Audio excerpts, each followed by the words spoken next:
hard work from Joanna Leger, where is she at? She's working. Ah, there she is. Can I just round of applause?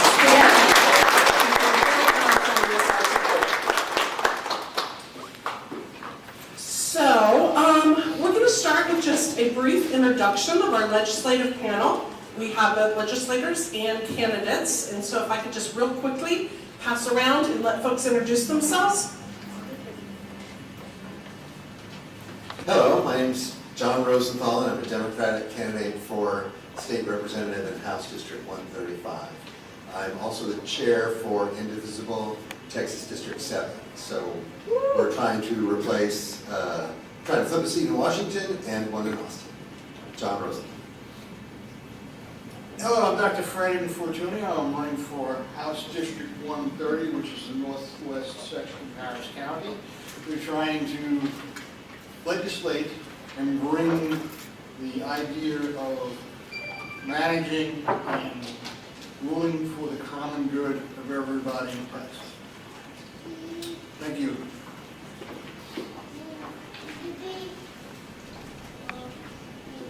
Good morning, everyone. I am neither a legislator or a candidate, but I am a policymaker. My name is Maria Town, and I'm the director of the Mayor's Office for People with Disabilities at the City of Houston. And one note, even though I'm with the City of Houston, our office does work across the greater Houston metro area and within Harris County. Thank you for being here.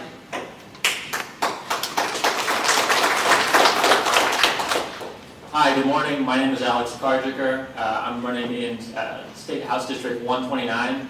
That's the Houston Bay Area, down near Clear Lake, Pasadena, League City, those areas. I used to work in the private sector. I used to work for a tech company, and I think there's just so much more we can do. There's so much potential in the world, and it's all about finding how to best get everybody to achieve their potential. I'm happy to be here and to listen to your stories. Thank you. Hello, my name is David Gonzalez. I am Chief of Staff for State Representative Mary Ann Perez. She is State Representative for House District 144, which is Southeast Houston, Southeastern Pasadena, Deer Park, and Baytown, and a little bit of LaPorte. She's a big advocate for work issues in the workplace, and it is I'm very glad to sit in here on her behalf and listen to what y'all have to say this morning. Good morning. My name is Dawn McDonald. I am the District Director for State Representative Dennis Paul, who represents House District 129 and the Houston Bay Area, Clear Lake, the 12 surrounding cities. And I am very honored to be here today as I have 3 special education children.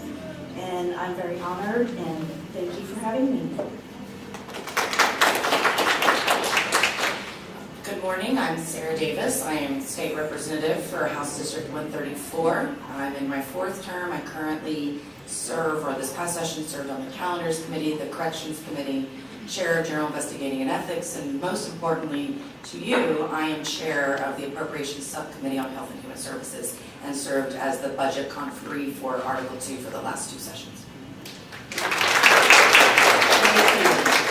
So let's talk just a little bit of housekeeping things. Certainly there are coffee and donuts up here. Restrooms are back out the way you came in, back to the front, and then to the right. I am going to ask folks to at least silence their cell phone because we are going to be Facebook Living this today. So we appreciate that. Also, I want to talk just a little bit about the format. Due to time restrictions, only those that have been pre-selected or that we have spoken with will be providing testimony. However, for those of you who would like to share your story that had not previously talked with Joanna about presenting today, there's a guide on the information table that will help walk you through that, and you are also welcome to send that story to Joanna, and she will make sure that it gets into a packet that gets to all of our panel members today. There's also some great resources that have been developed around the issues that we're going to be talking today, as well as a fact sheet and acronym list that's on the back of the fact sheet. I know we tend to talk in alphabet soup in our business, so hopefully that will be helpful to you. Am I missing anything? All right. So I'm going to introduce, just going to give us a couple of welcoming remarks, Mr. Wayne Young. He is the, currently serves as the Chief Executive Officer here at the Harris Center, the state designated local mental health authority and local intellectual and developmental authority for Harris County. As the CEO of the largest behavioral and developmental disability care center in Texas, Mr. Young oversees the planning and delivery of behavioral health and intellectual and developmental disability services to over 54,000 individuals per year and manages a budget of $260 million. He's a great guy to know. We welcome him to the IDD world. He's fairly new in his position, and we've been very excited to have him show up and be involved in a lot of our efforts. Mr. Young? We're happy to get to play host to the group that's here today, and certainly appreciate the efforts of all the other organizations who did a great deal of heavy lifting making sure today happens. Also want to welcome and thank our elected officials, candidates, and policy folks with us, and also, importantly, those who are going to share your story and provide testimony. I think your willingness and, frankly, courage is impressive. It can be a little overwhelming standing in front of a group of people or sitting in front of a group of people and talking about things that are very personal in nature and that you feel very strongly about. So I want to thank you for your courage and willingness to share and help others benefit from your experiences. A couple of remarks, as we indicated, to just kind of help set the stage a little bit for this discussion.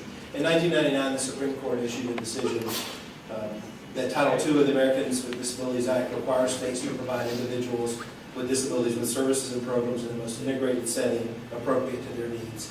And I think we all would agree that having a job is an important part of the community life. It is a central focus, and I will tell you, a little personal disclaimer, I have spent time and am still certified as a vocational rehabilitation counselor. And the impact it has on people when they don't have that centralizing piece of work and that importance and contribution can have a significant negative impact. And so I do certainly understand the importance and I agree with it. In 2013, our legislature passed SB 1226, which established integrated employment as the first and preferred option for working-age Texans with disabilities. The bill also created Employment First Task Force. Unfortunately, that bill expired on September 1st, 2017. People with disabilities are less likely to be employed in Texas. According to a 2016 study by Cornell University, only 28.6% of Texans with disabilities were employed, compared to 78% of Texans without disabilities.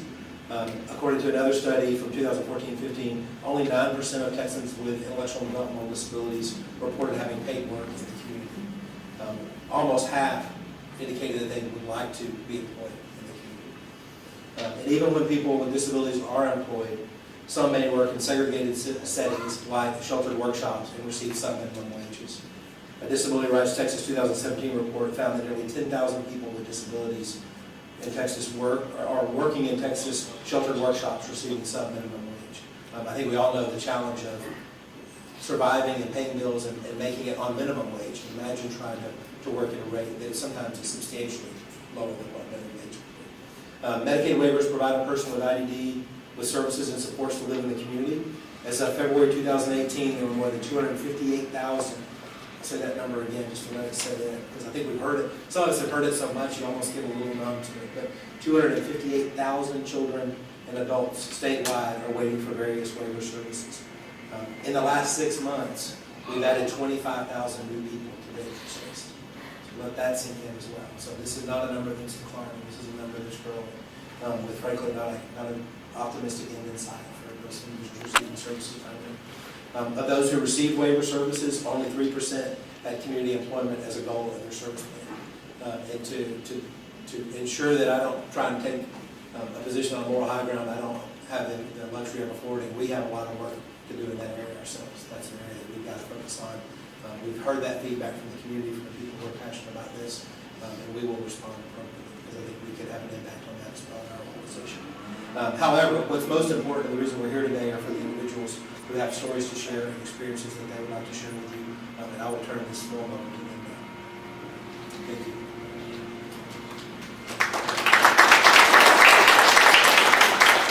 We've had one additional panel folks show up. Can I just get you to introduce yourself real quick? Sure. Gene Wu, State Rep, House District 137, just right over here. Thank you. Thank you. As Mr. Young noted, our focus today primarily is on employment and on the waiting list for folks with intellectual and developmental disabilities. We're going to start with a very, very brief video that was developed that really shows how employment for persons with IDD actually works and how it can improve the working environment. This was created by a local company called Bloom County. John Watson is the president of Bloom County, and they developed this video.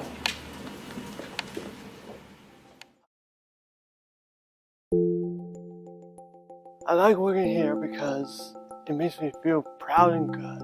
And I enjoy the perks. And I like working here to make good money.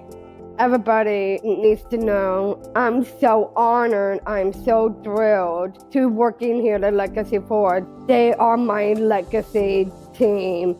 I just want to do the right thing in my job and make my employees happy too. Make me happy every time I see them.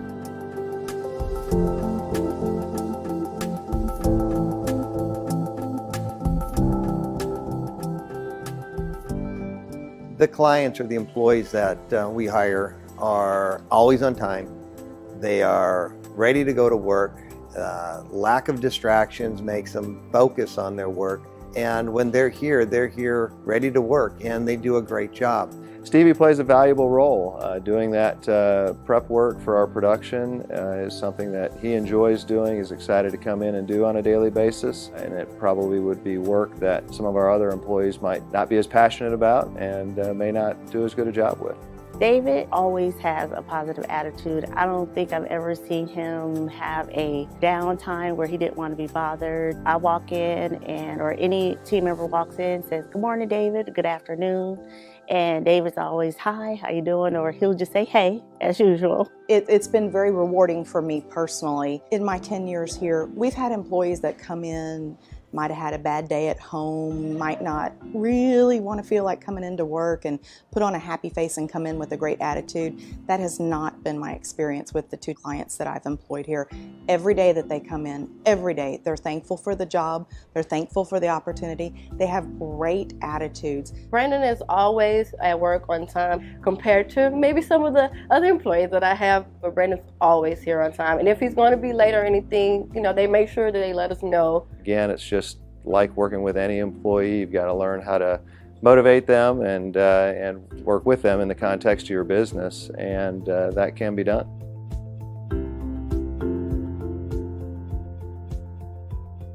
The job coach actually takes part of our job away from us. So rather than having to pay my supervisor to work as closely with the employees and counsel employees, the job coach will help us by working with the applicants before we even meet them and let them know what's expected and various training that's required for the position. We basically showed them, okay, this is the environment that the client is going to be working in.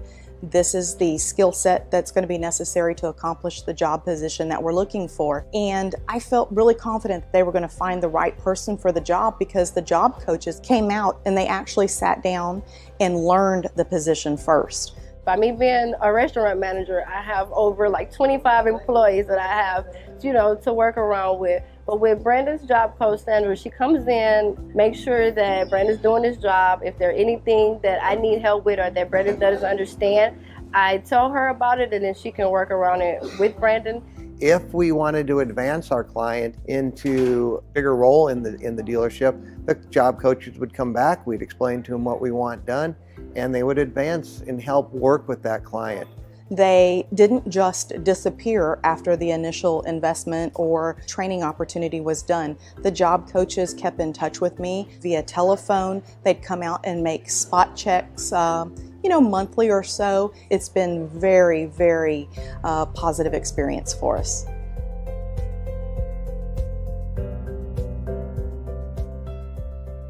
I think for the rest of our employees, there's a definite appreciation for both their own abilities, I think, as well as an appreciation for somebody that's got different abilities. It's a great opportunity for any business that, one, wants to save money, but two, wants to help the community and watch these young ladies and gentlemen grow. It's a great experience.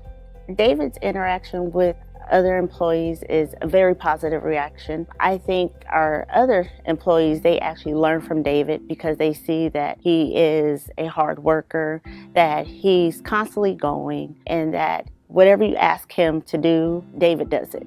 This has been a fantastic resource because it provides us with quality employees who really have a caring heart, who show up every day, who are really our superstar employees. They're here on time, they don't have distractions, they're not all wrapped up in all these other little things that the general employee would be wrapped up in.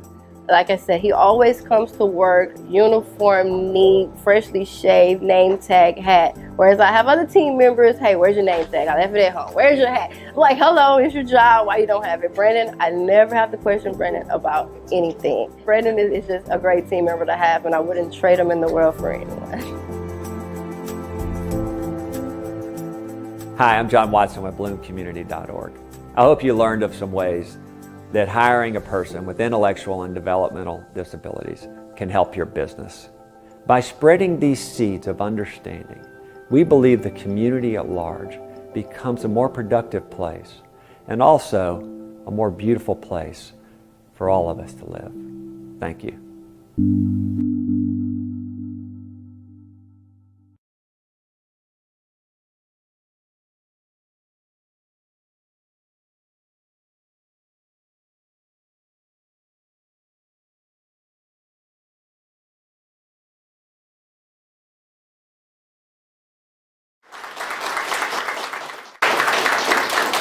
I think that it's stories like that that definitely show us that it can and it is possible, but in order to make that work, we have to have the whole system needs to be able to focus towards employment. And we have so many people on a waiting list and so many people in day programs and shelter workshops that, how do we move that money around and how do we really make it possible that people can work and have the support to do that. I'm going to introduce our first self-advocate this morning who's going to be providing testimony, Jacob Clementench. Yeah. Did you go? Right. Did I get it right? All right. Come on up, sir. I feel like the price of right actually come.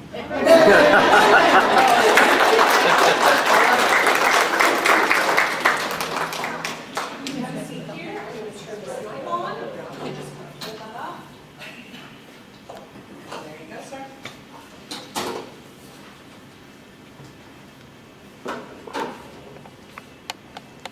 I feel like with all these politicians around here, I can get into my political mode. Like I'm pro-life. But at any rate, I'm going to do my testimony. Good morning. Thank you for all being here. My name is Jacob Clementench, and I live in State Senate District 13 and State House District 137.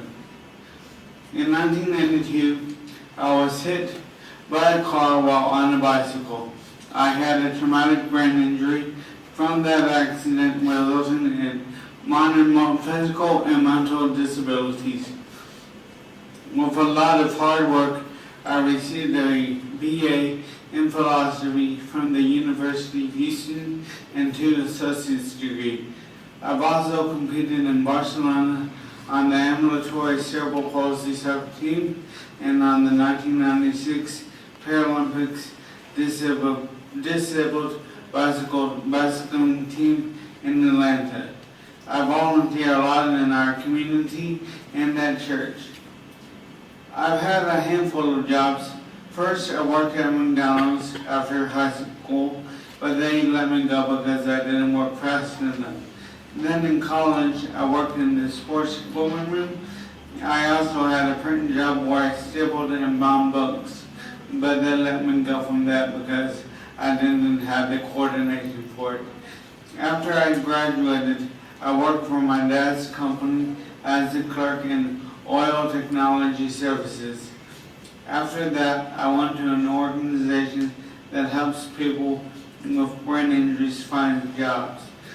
Through that organization, I tried working at a couple businesses, like at a bank and a law firm, but I never got a job. My next job was at a seafood restaurant, but after Hurricane Harvey, they had to let me go.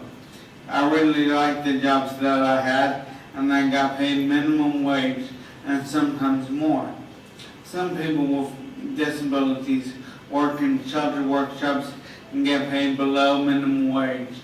I think that's very unfair. Everyone can work in the community and deserves to get paid fairly.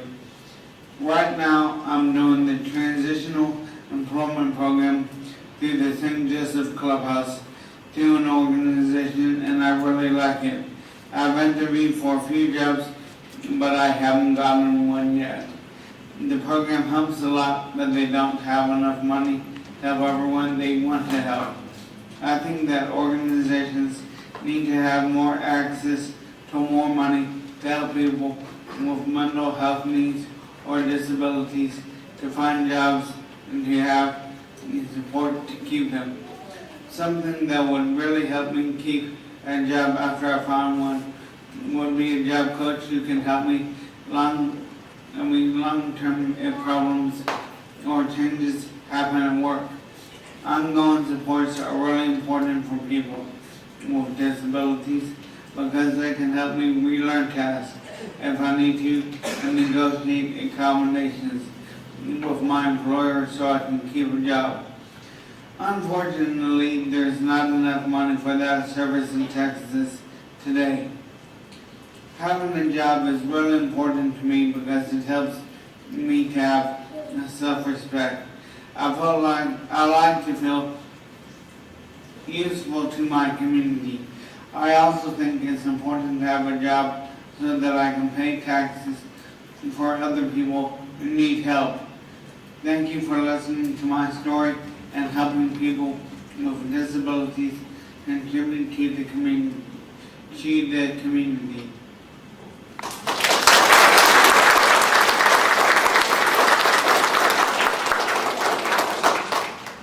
Thank you so much. Next up, we have Mr. Michael Bassani, who is a father. Thank you. By the way, that video was awesome. I got to see a few of my friends that I actually known for over 10 years. And I did that video, so it's really, really neat to see them. And they really are great, wonderful people. Let's see if I can catch this here. Make it real. Can you hear me? All right, that's a good thing because you want to hear me. All righty.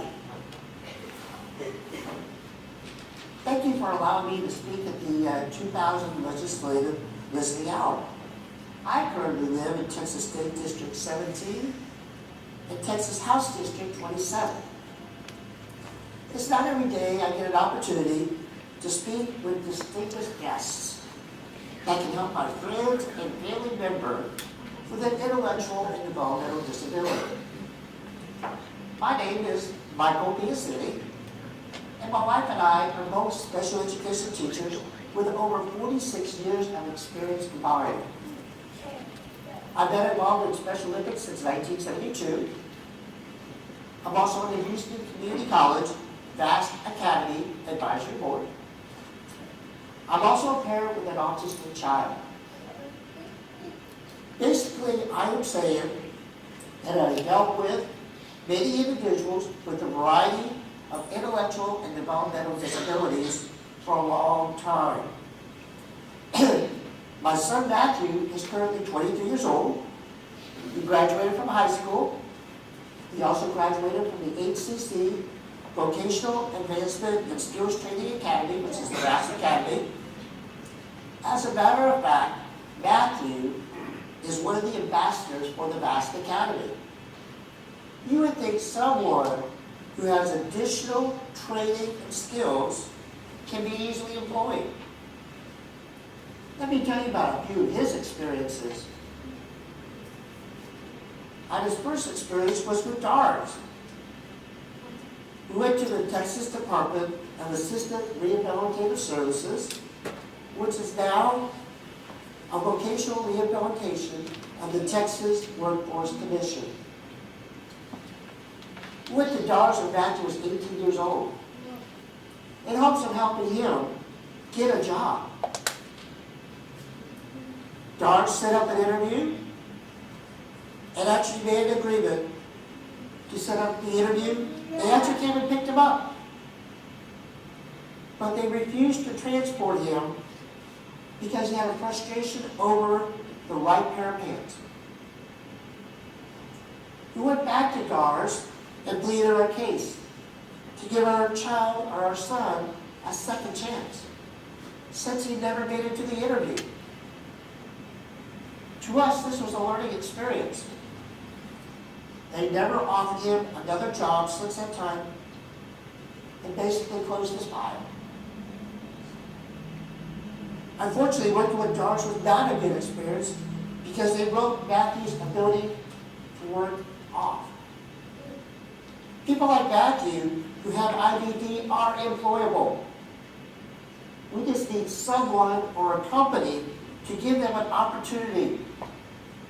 And in some cases, they may need extra support through a job coach. But many people with intellectual and developmental disabilities become dedicated workers like we saw in that video. I'm going to put a plug out there right now for my son. If you do not have a person in your district office or company that is an individual with an intellectual developmental disability, then please hire my son. He is a high-functioning individual who just needs the right opportunity to work. It's a winning situation for everyone. Matthew had another opportunity through another organization volunteering in an animal shelter. Matthew made arrangements to take the bus to that location on that first day of work. His bus came early, so he arrived early. It was actually too early for the animal shelter, and they would not let him in. As a matter of fact, the schedule was even different than the one that they had at the shelter. He was actually 5 hours early. So he came home and never went back to the animal shelter again. Matthew is having a hard time finding a job, just like many people with IDD. I've talked to many individuals with IDD who have jobs. One issue that they're having is transportation. They're spending up to $20 a day to get to work and back. Some of their jobs are for 4 to 6 hours for minimum wage or volunteer time. They're spending a good part of their time or a good part of their check just to get to work. As a whole, people with developmental disabilities are better off financially working than they are receiving SSI. But if a person is not getting enough hours to work and is not paid enough, that's when the problems occur. You see, wages don't always cover your cost of actually working. Things like transportation, work clothes, and food add up quickly. I'm in favor of teaching people with intellectual and developmental disability a job so they can be a productive member of society. I just wish they had more opportunities to show off their talents and abilities in the workforce so they can provide for their own needs. People with IDD have a better chance of finding and keeping a job if they have 3 main things. Number 1, employees who give people with IDD opportunities and who are accommodating of their needs. Number 2, adequate funding for supported employment and job coaching programs. Number 3, adequate training for professionals who provide support services so that people do not experience what I experienced at DARS. Texas legislators have an opportunity to build an environment where competitive, integrated employment for people with IDD is a priority. What will you do for them? Thank you for your time.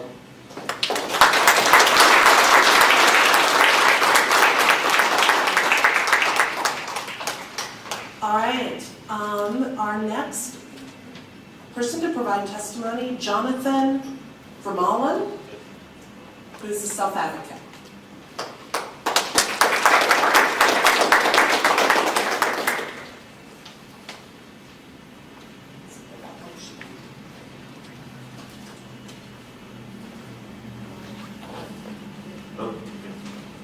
Good morning. My name is Jonathan Vermalen.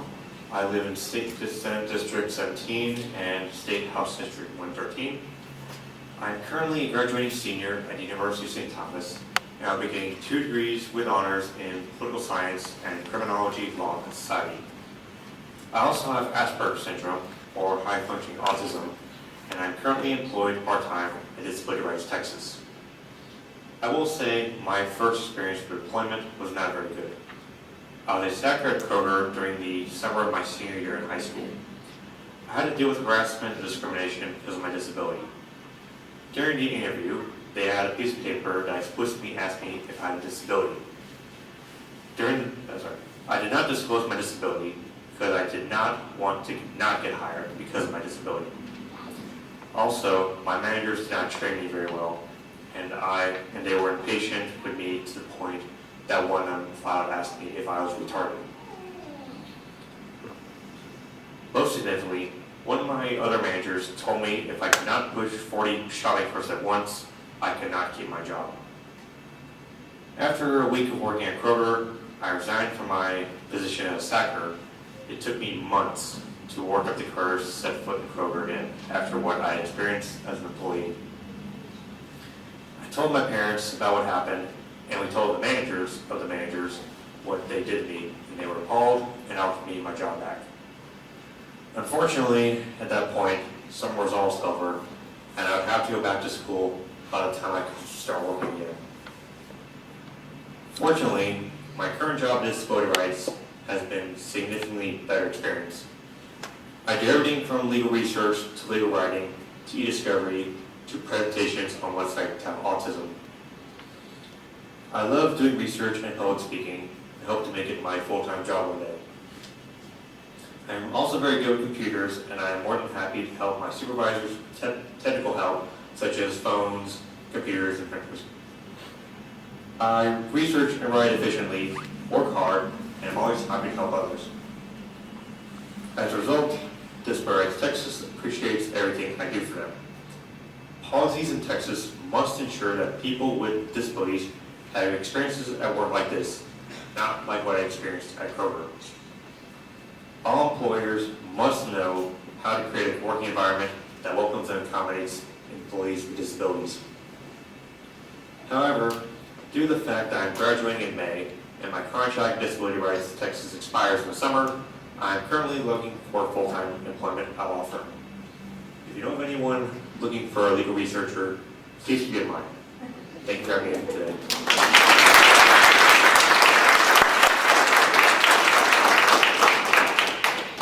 Thank you very much.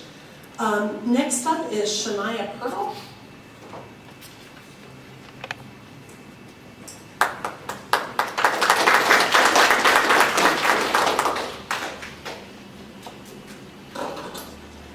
Good morning. My name is Shania Purtle, and that's my son, Damian Chacon.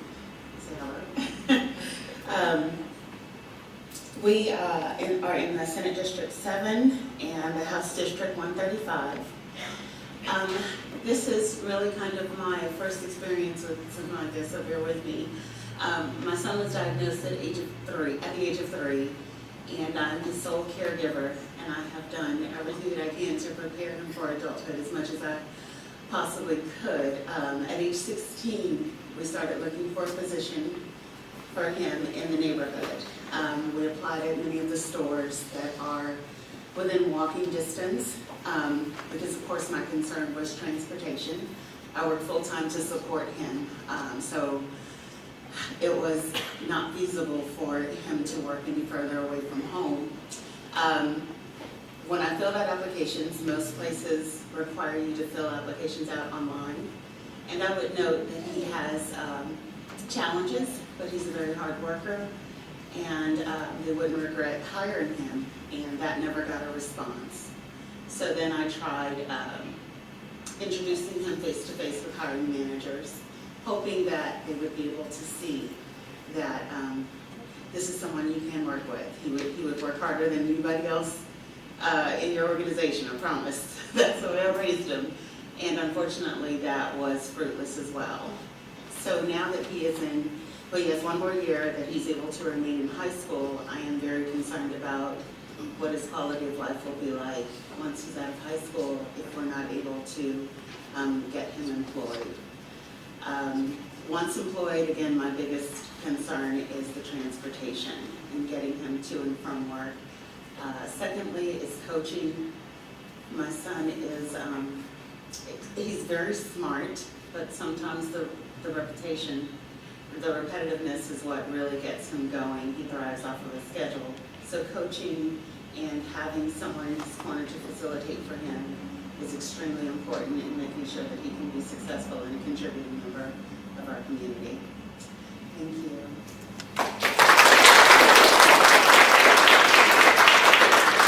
Thank you so much.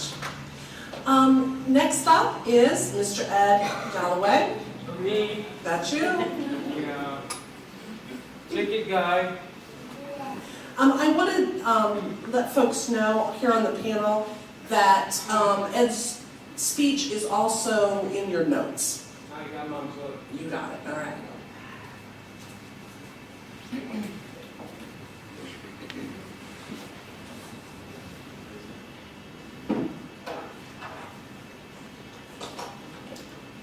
Hi, are you okay? Yes. All right. I got my book. Here, book. Eventually, my workshop, la money. Yeah. Amy, my job, stand about the cell, yakking about the cell, do here, yeah, la yakking. Yeah, I will. Wait a second. Okay, do it.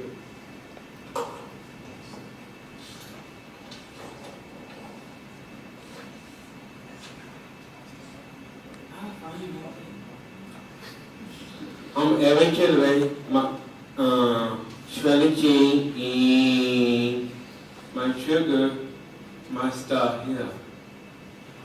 Nagging, habit to ever, me. Amy, my friend, Paul, in here, yeah. I will.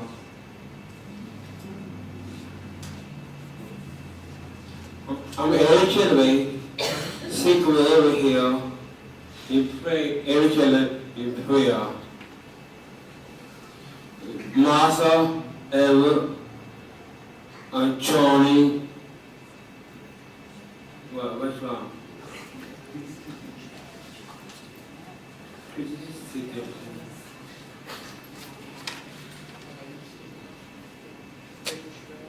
there? Actually, people. Yeah. You take it pretty, Hannah.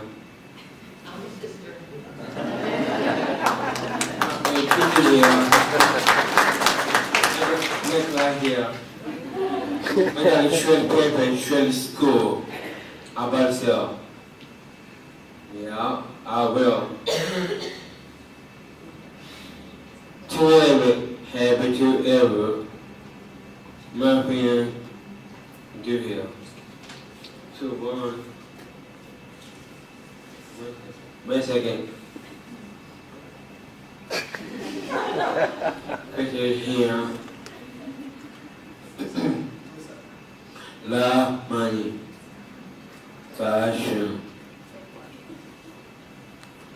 And my friend, Amy, my friend, me, State, Taylor, Kelly, Julia. Amy, try, pan. Yeah, I will.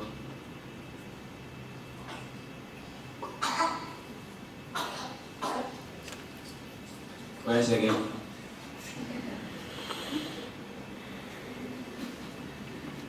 My sugar stand about sale.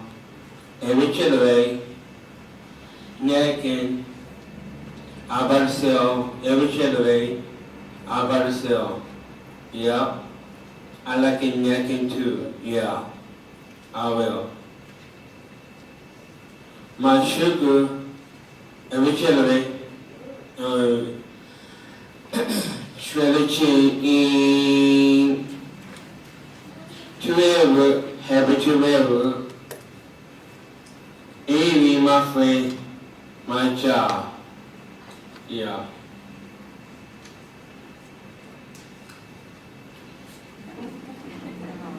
Are y'all okay, guys? My friend is Aaron Cherry and Sid, 12 Aaron.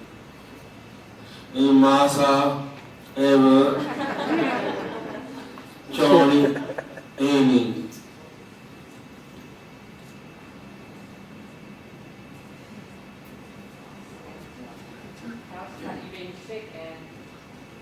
I guess I said, and play call me. A lot of people right here, every Saturday, is in my band. I'm able to meet Aaron and friend. And meeting the friend here about myself. Bye.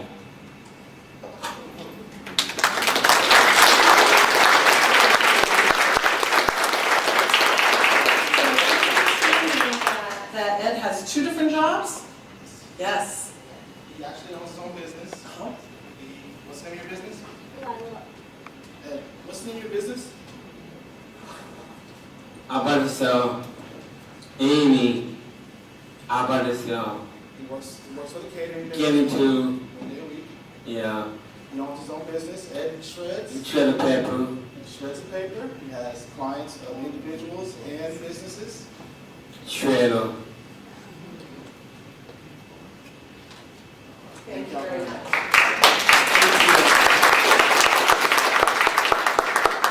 And it's a great example of how it really, really can be done.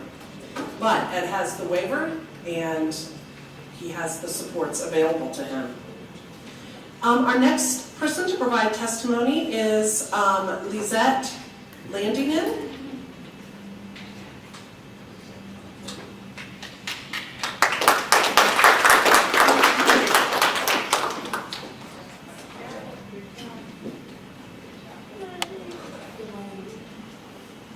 This is also my first time speaking. I'm a nurse by trade, but I'm very passionate about children with disabilities since my son was born 5 years ago. My name is Lisa Landingen, and I currently live in State House District 25 and State Senate District 11. My son, Miguel, 5 years ago was born with Down syndrome. Shortly after he was born, I was urged to put his name on the Medicaid waiver interest list because the average wait time was 7 to 12 years for assistance in community-based services. This shocked me, and when I did call to put him on the list, the representative on the phone did in fact confirm this information. Every year, we're required to verify with the state our place of residence and interest to be on the waiver list. I always check to see what number we're at, and this last year when I called, I was mortified to find out that he made little, if any, progress on the waiver list. Right now, Miguel is 48,886 in line for the home and community-based services, 36,401 in line for community living assistance and support services, and 29,137 in line for Texas home living waiver. After I heard this, I asked the representative, so you're telling me that my chances of getting assistance by putting my son in an institution is greater than getting the assistance at home? And her response to me was, unfortunately, at this time, yes. This is directly due to the budget cutting funding for the waiver program in Texas. As a parent and Texas resident, I cannot understand why this was done. My son is unable to speak clearly and verbalize his needs. He is in need of speech therapy, occupational therapy, in order to be able to be as independent as possible and function in the society as he gets older. The therapy he gets at his local elementary through PPCD is very limited, and he received very little occupational therapy this last fall because they did not have a therapist on the campus to provide the services. I know you're probably thinking, what about your insurance? Well, we have Cigna, and they don't cover therapies for my son. The plan we currently have only gives you a certain number of visits if your child has broad spectrum autism disorder. When I asked the Cigna representative about my son's diagnosis, she told me, we don't cover that. Right now, a 45-minute speech session costs me $120 out of pocket. How is anyone supposed to pay for therapy at that cost if we don't have assistance from the state or insurance companies? Not only would a Medicaid waiver cover speech and occupational therapy for my son right now, but it would also help him have the support he needs in the future to live as independently as possible and to have a real job in the community. What concerns me the most is that there was no funding in the Health and Human Services budget for waiver slots in 2018, and yet 137,921 Texans, like my son, are still waiting to get the assistance that they need. If there's no funding now, what am I to look forward to for employment support as he gets older? Texas for years has ranked as one of the lowest states to provide funding and resources in the community for people with disabilities. So much of our money is tied up in segregated services for people with disabilities, like our 13 institutions called state-supported living centers. It is far more cost-effective to support an individual in the community than in an institution. This has got to stop. And since I've had my son, I realized that there is not enough support in Texas for the disabled. I've always been proud to say I was born and raised in Texas, but now I have mixed feelings. Because how can this great state turn its back on its most vulnerable population?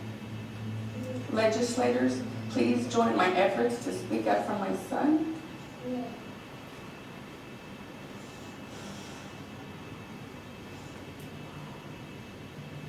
And the hundreds and thousands of individuals who are in need. Thank you.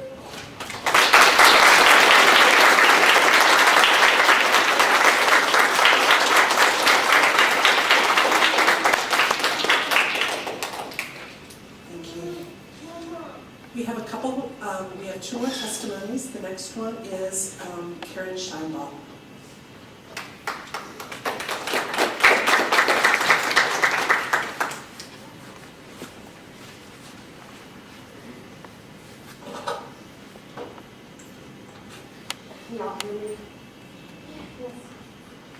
We live in State Senate District 17, House District 134, and I'm here to discuss the Medicaid waiver interest list. I mean, euphemistically called interest list, the waiting list. I'm a single mother of a disabled 20-year-old who has severe intellectual developmental disability, autism, is nonverbal, requires assistance with all of her activities of daily living. Lily is a proud Texan, born and grew up in Bel Air, Texas. We still live in the home where Lily was born, and yes, we flooded. She entered the Medicaid waiting list as a baby and has been there all her life. Despite her disability, Lily has a normal life expectancy. She will require residential care for the rest of her life and is expected to outlive me by 35 to 40 years. I don't have anyone to take over Lily's care. I want to know what the Texas legislators suggest Lily's future will look like when I'm gone. My hope is for Lily to be cared for in a small group home in our community where she can continue to enjoy the same social and religious support network that she has known. We're fortunate that Lily currently has class Medicaid, community living assistance support services, which is a Medicaid waiver that provides some attended care to supplement the care that I provide for Lily in our family home. It gives me much needed breaks from her 24/7 care. Unfortunately, CLAS does not provide residential care. For a residential group home, Lily would need the Home and Community-Based Service waiver, the HCS waiver, for us the holy grail of waivers. Since 2006, United Cerebral Palsy has published a yearly study called The Case for Inclusion. This is a ranking system of how well state Medicaid programs serve Americans with intellectual and developmental disabilities state by state. According to the United Cerebral Palsy studies, Texas is dead last, 51 out of 51 states reaching those in need. The great state of Texas has the longest waiting list for services in the country. Today, according to the Texas Health and Human Services website, and this was just updated on Thursday, I believe, a staggering 91,583 individuals are waiting on the HCS interest list alongside Lily for services which would include residential care. There's almost 140,000, I think what was it, he said 137,920 individuals, unduplicated count, waiting on those 6 Medicaid waiver interest lists. That's almost the same population as the city of Waco, Texas. I recently called the HCS interest list and was told that the HCS interest list has been frozen for 3 years and will remain frozen until September 2019. No new funding was approved at the last legislative session, not even emergency diversion slots for abused individuals at risk. I'm told Lily could wait another dozen or more years for residential care. With no movement on the HCS interest list, how does the state of Texas plan to care for the 91,000 Lilies out there waiting on those lists? Will those 91,000 Lilies wind up in our state supported living centers? How will the state of Texas afford that? Where the cost to take care of someone in a state supported living center is 6 times more expensive than in the community. Please make funding for all Medicaid waivers available to take care of the Lilies and the 137,000 deserving proud Texans on the Medicaid waiver interest list. Please make budgeting for Medicaid waivers your priority. Please make it possible for Lily to enjoy the quality of life that I have worked so very hard to provide her. I'm counting on you to make it possible for Lily to receive good quality care in a small group home in our community, and I don't have a plan B.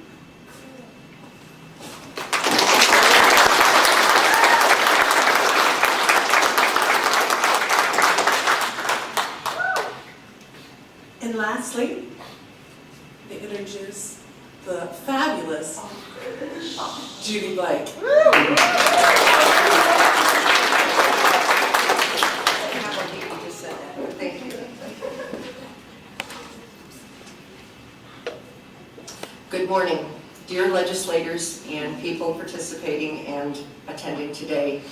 The previous people who spoke before me, your stories truly, truly moved me, and I thank you for sharing your story.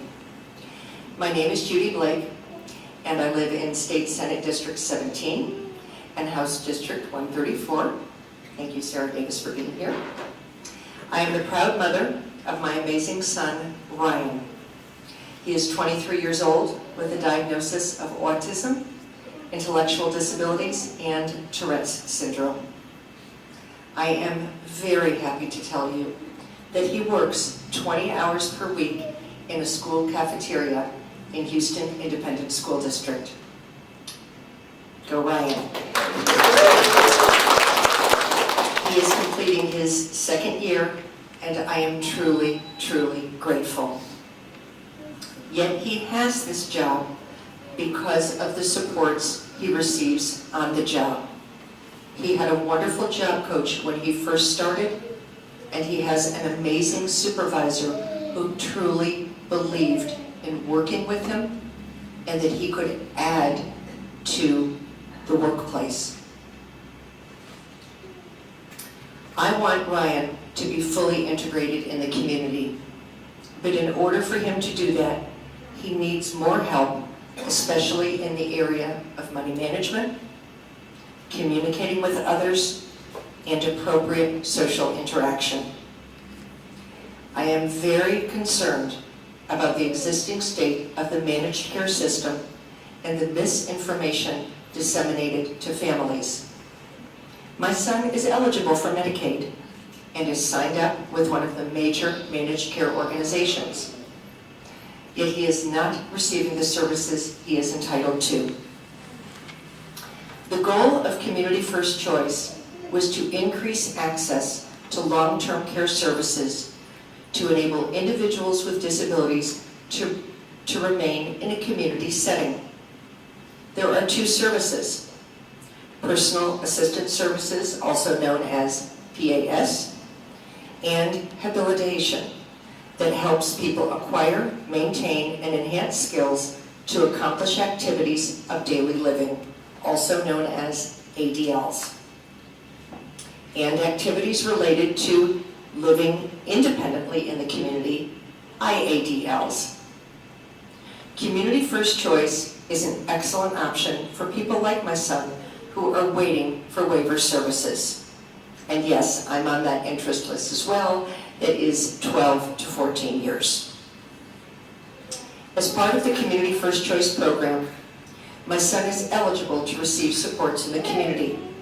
This includes an attendant working with him on immersing him into the community and assisting him at places like grocery stores, department stores, and restaurants. He requires a tremendous amount of practice communicating with people in the community. While I work with him daily on social skills and interacting with community members, he continues to lag behind his peers in many areas. Communicating appropriately with others and understanding his environment is critical to his goal of living successfully in the community. As I mentioned, he is 23 years old, yet when we are out in the community, most people think that he's 13, 14, 15 years old, tops. I contacted my managed care provider and explained the services my son needed. I was advised that because my son can perform various activities of daily living, including bathing, dressing, brushing his hair, and feeding himself, he did not qualify. He does not need supervision for these activities, and therefore he was ineligible. I knew this was incorrect, but was unable to convince my managed care provider of the facts. It specifically states on the Health and Human Services website that my son and others like him are eligible for acquisition, maintenance, and enhancement of skills necessary for the individuals to care for themselves and to live independently in the community, also known as habilitation.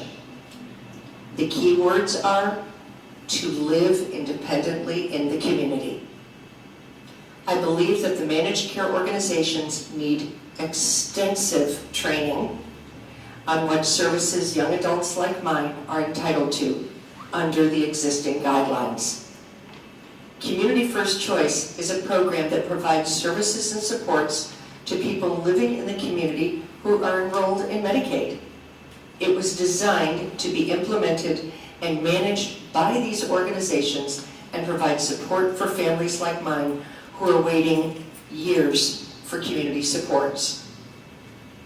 Now I'm told that my son does not qualify. I am sure many other adults with disabilities are also being denied services they desperately need. Will individuals who have a Medicaid waiver also be denied needed services once those programs transition into managed care? I sincerely hope not. Community First Choice is a wonderful option for those on these extensive wait lists. but only if families and individuals can utilize it and if managed care organizations are educated as to who qualifies for this important program. Thank you all so much for taking the time to hear my story.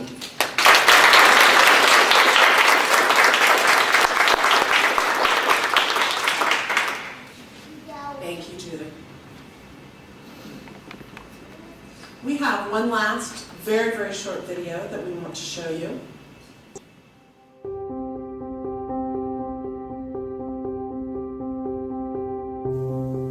$134,908 Texans with disabilities are waiting to receive Medicaid waiver services.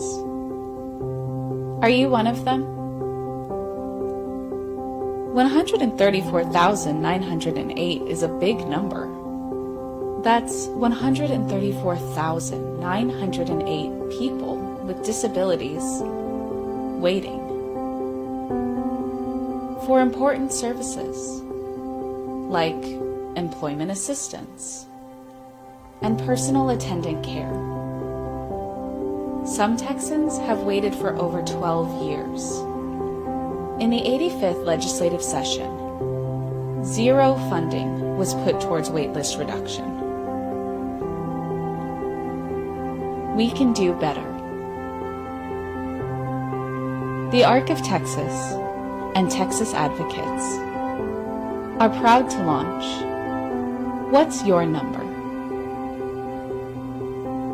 If you or your loved one are waiting for Medicaid waiver services, click the link below and fill out the What's Your Number form. To remind legislators, you are more than just a number. Together, we can make a difference. So, what's your number?